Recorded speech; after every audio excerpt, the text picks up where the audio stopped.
Stand by for manual transmission in 3, 2, 1. 07 Commanders, Manus Dextra here, back playing Elite Dangerous after a long break. So, I've decided to start a new career, and I thought I'd take the opportunity to document my progress and make a guide for new commanders.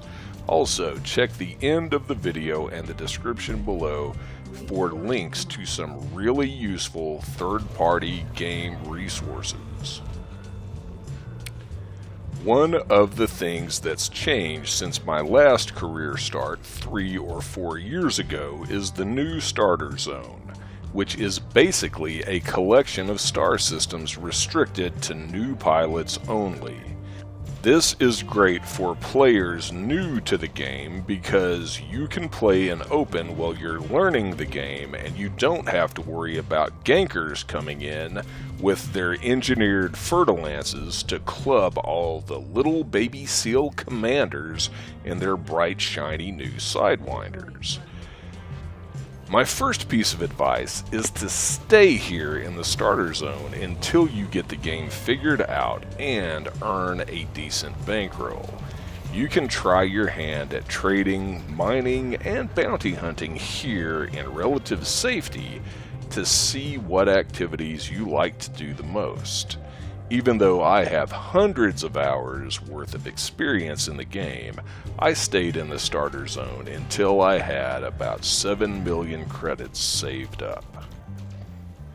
I earned my first 500,000 credits doing data courier missions in the starting Sidewinder.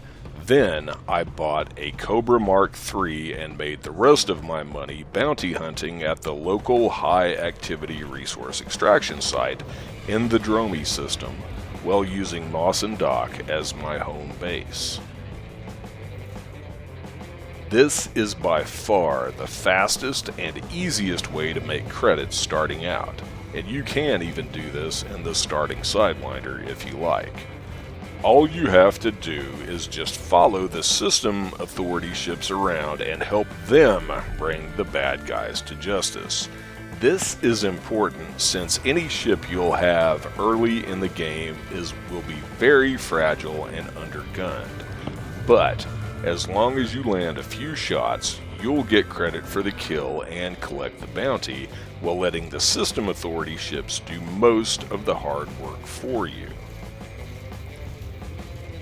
The only exception to this is when another player is shooting at the target too. In this case, the bounty will go to the player who lands the last shot. However, you can avoid this issue with wingmates, since they will share bounties with you. So, if you ever see me in a resource extraction site and I send you a wing invite, I'm not asking to go steady. I'm just offering to share bounties for the session, because I want everyone to make money, and because I'm a dirty, promiscuous commander too. But I digress.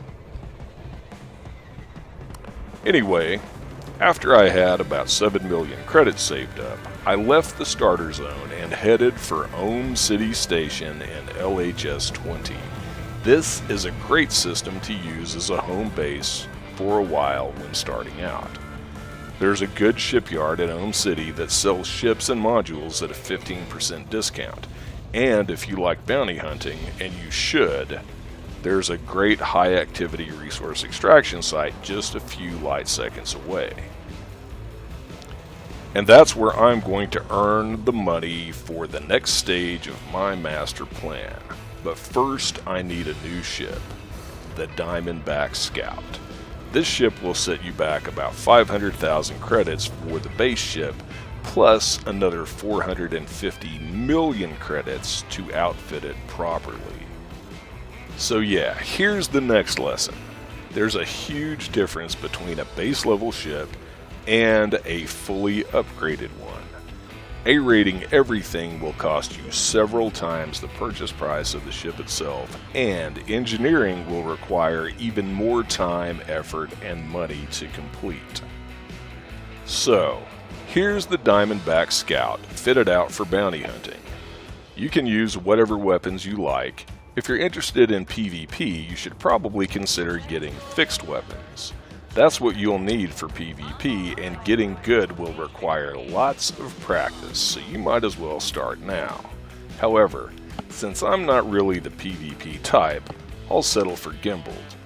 Even though this build is extremely basic, I'll go ahead and put a Coriolis link for the build down in the description below. This brings us to the second topic of this video, some really nifty third-party resources you need to know about. First, Coriolis. This website functions as a virtual shipyard that you can use to develop and share ship builds outside of the game. This is extremely handy and takes a lot of trial and error out of outfitting ships. Next is the Elite Dangerous database. This is exactly what it sounds like. If you need information on a specific system or station, want to know where to buy a specific commodity, or find a certain resource, this is the place to start looking. While this website is useful for all commanders, it is essential for those interested in activities such as trading. INARA is another really good resource for just about anything you don't find at EDDB. It's an especially good resource for information on engineers, who they are, what they do, where to find them, and how to unlock them. All these websites use something called the Elite Dangerous Data Network to collect data about the game universe in real time. If you want to contribute data and get the most out of these websites, you'll need to use an app like the Elite Dangerous Market Connector found here at the Elite Dangerous Codex. Using this app, you can export in-game ship stats directly to Coriolis, like I did with my Diamondback Scout build linked below. And this app will also let you keep track of things like your in-game engineering materials inventory on websites like INARA.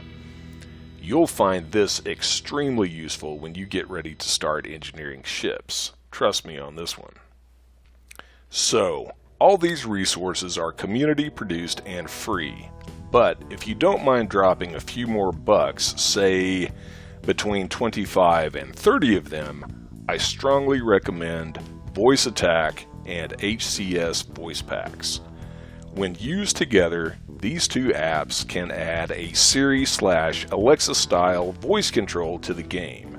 This really helps to flatten out the game's initial learning curve, since you won't have to remember which button to press for whatever function. You can just tell your AI assistant to do it all for you. I've used these apps for nearly as long as I've played the game itself, and I think they're well worth the added cost.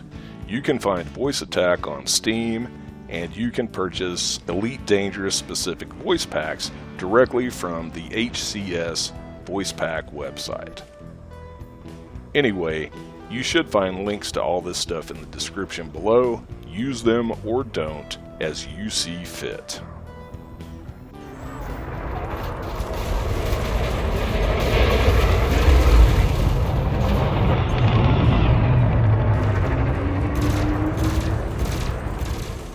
If you found any of this useful, a like would be nice and a subscription would be even better.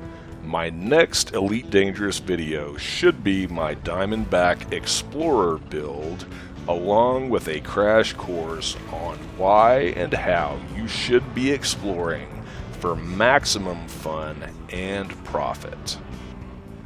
But until then, Commanders,